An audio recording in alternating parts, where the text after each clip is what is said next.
ខ្មែរលេងឡើងស្គរធំស្គរសាយយ៉ាំក្លុយច្បីមីកន្ទឹមញាក់ញាក់ហេហេស្គរវីឡើងឲ្យក្តៅតែធ្វើខ្លួនខ្លាំងដូចម្ចាស់ពិភពលោកលេងចាញ់គេអាងតែយំស្រ័យឡូឡាមិនព្រមស្ងំតែផឹកចាញ់គេអាងតែរត់មិនហៅមកវិញធ្វើជាខ្លាចបាត់ឆ្លួចាញ់គេអាងតែជេនិយាយមិនឈ្នះបើจะធ្វើពូកែ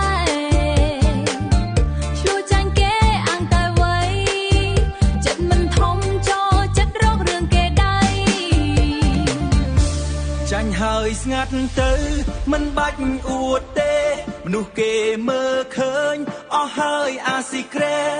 អ្នកខ្លាំងពិតគេមិនសូវស្រែកអ្នកខ្លាំងខ្លែងខ្លាយចូលចិត្តធ្វើបែបលួចចាញ់គេអាងតែប្តឹង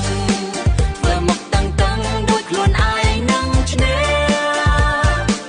និយាយចាញ់គេអាងតែស្រែកខ្លាំងតែសំលេងតែខួរក្បាលស្ដាប់ពេកអូយបងអើយកុំធ្វើច្បាស់ទេចាញ់ហើយទទួលទៅគេថាលយណាអ្នកខ្លាំងពិតគេមានសូជីធម៌មិនមែនចាញ់ហើយមករងរឿងរាល់ថ្ងៃទេ